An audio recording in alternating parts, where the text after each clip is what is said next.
दोस्तों, सुशांत सिंह राजपूत को इस दुनिया से गए करीब 3 साल होने वाले हैं। 14 जून 2020 से लेकर अब तक काफी कुछ बदल चुका है। टीवी और फिल्म दोनों के ही कलाकारों के लिए ओटीटी ने अलग ही प्लेटफॉर्म दे रखा है। और अगर इन सब अपॉर्चुनिटीज के बाद भी किसी को काम ना मिले, बिना काम के बैठा हो, तो भला उसके लिए सुशांत सिंह राजपूत कैसे जिम्मेदार हो सकता है? वो सुशांत जो कि अब इस दुनिया में है ही नहीं, जिसे दुनिया छोड़े 3 साल होने वाले हैं। आखिर वो सुशांत किसी की बेरोजगारी के लिए कैसे जिम्मेदार हो सकता है? जी हाँ, अंकिता लोखंडे ने अपने हालिया इंटरव्यू में सुशांत पर ऐसा लांछन लगा दिया जिसकी हर तरफ आलोचना हो रही है, थू-थू हो रही है। नौटंकिता लोखंडे ने अपनी बेरोजगारी के लिए सुशांत को जिम्मेदार बता दिया और ये भी कह दिया कि पिछले 3 साल में उसे कोई फिल्म या शो तो दूर की बात, एक ऐड तक नहीं मिला और ये सब कुछ सुशांत की वजह से हुआ। तो क्या क्या कहा नौटंकिता लोखंडे ने? आखिर इसकी बेरोजगारी की वजह सुशांत सिंह राजपूत कैसे हो सकता है? दिवंगत एक्टर पर क्यों फट पड़ी अंकिता लोखंडे? आपको बताते हैं सब। आप भी वीडियो को लाइक और शेयर कर अपना प्यार और सपोर्ट दिखाएं और कमेंट में इसे लेकर अपनी बात, अपनी राय जरूर रखें। चैनल के साथ जुड़कर चैनल को सब्सक्राइब कर हमारी आवाज बने। तो अंकिता लोखंडे सुशांत सिंह राजपूत के साथ टीवी शो पवित्र रिश्ता में अर्चना देशमुख का किरदार निभाकर घर घर में पॉपुलर हुई थी। उसने 5 साल तक इस शो में लीड के रोल में काम किया था और फिर कॉमेडी सर्कस और एक थी नायिका जैसे शो में भी नजर आई। 2019 में अंकिता ने Kangana Ranaut starrer Manikarnika the queen of Jhansi से बॉलीवुड में कदम रखा था।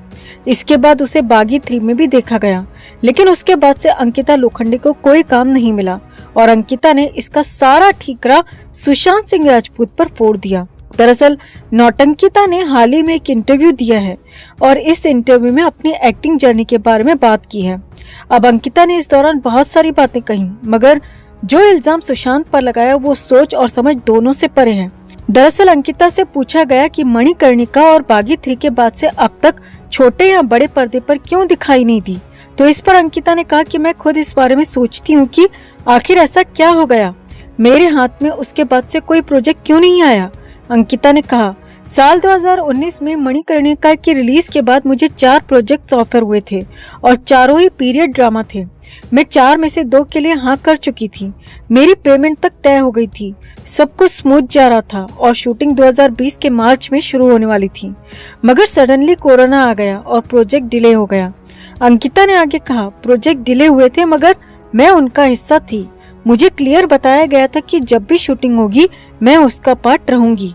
अंकिता ने कहा, इसके बाद जून के महीने में जिस तरह सुशांत सिंह राजपूत की मौत हो गई और एकदम से सब कुछ बदल गया, मेरे हाथ से दोनों प्रोजेक्ट्स चले गए। मैं फोन लगाती रही, डायरेक्टर और कास्टिंग डायरेक्टर को कॉल पर कॉल करती रही, मगर मुझे किसी तरह का जवाब नहीं मिला। अंकिता ने कहा, अब उस बात को 3 साल गुजर चुके हैं, मगर मुझे दोनों ही जगह से किसी भी तरह का कोई कॉल नहीं आया।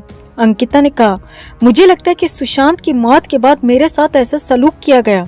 अंकिता यही नहीं रुकी, आगे कहा, मैं 3 साल से बिना काम के बैठी हूँ। फिल्म या शो तो दूर की बात, मुझे कोई एडवर्टाइजमेंट तक देने को तैयार नहीं है। मुझसे कोई भी ब्रांड टच में नहीं आया। मैं बिल्कुल बेकाम और बेकार बैठी हूँ। अंकिता ने आगे कहा, मैं हमेशा सोचती थी कि मैं उस दिन शादी करूंगी जिस दिन मैं लीड एक्ट्रेस के तौर पर काम करूंगी, मगर मैं कब तक इंतजार करती, इसीलिए मुझे शादी करनी पड़ी और अब जाकर थोड़ा बहुत काम मुझे मिलना शुरू हुआ है। अंकिता ने आगे कहा, इसमें मेरा क्या कसूर है? मैं तो एक्टिंग में अपना 100% दे रही थी।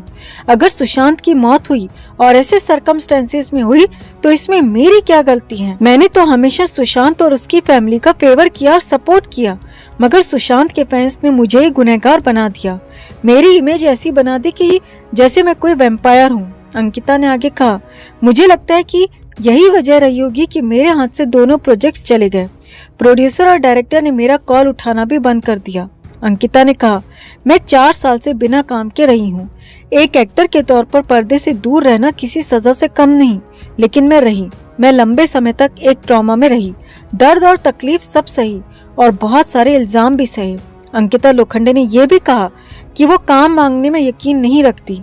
अंकिता ने इंटरव्यू में कहा, फिल्म मार्केट बहुत अलग है। जैसा कि कई लोग कहते हैं कि उन्हें अच्छा ऑफर नहीं मिल रहा है, लेकिन मेरे साथ ऐसा नहीं हुआ। मुझे ठुकराने के लिए कोई ऑफर मिला ही नहीं और जाकर काम मांग सकती ऐसी मैं हूँ नहीं।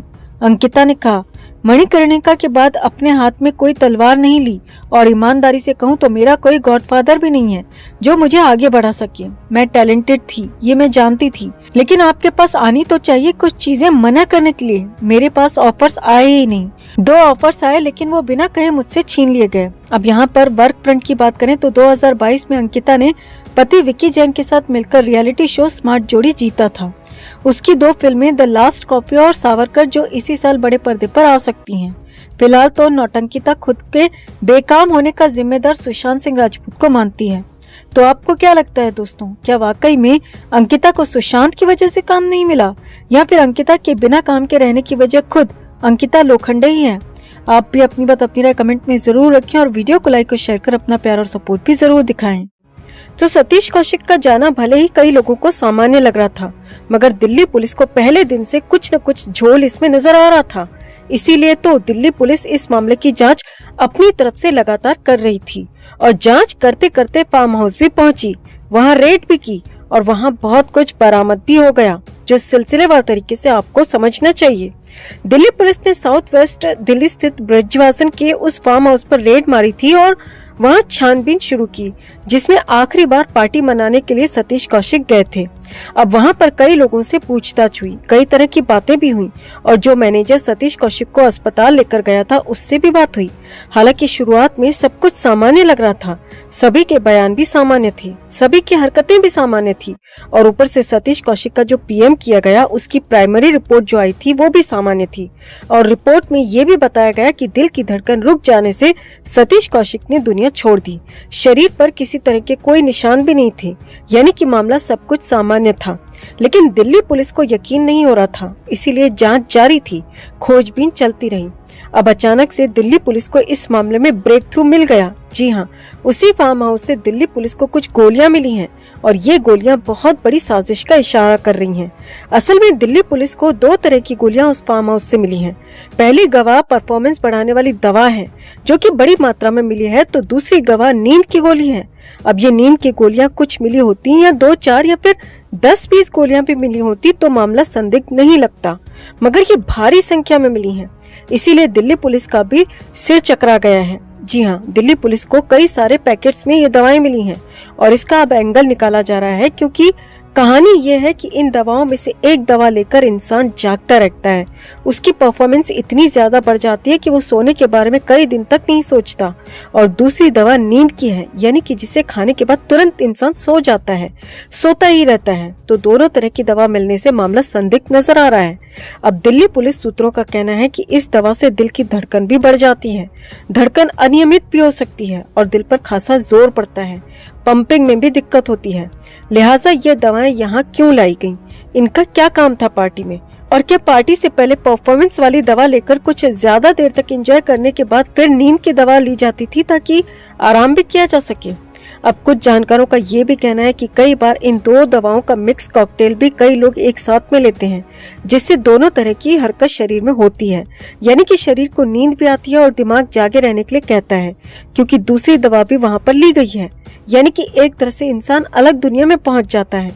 वहाँ बहुत सारी इस तरह की गोलियां मिली हैं जहाँ आखिरी बार सतीश कौशिक गए थे, इसीलिए मामला संदिग्ध हो गया है, फंस गया है।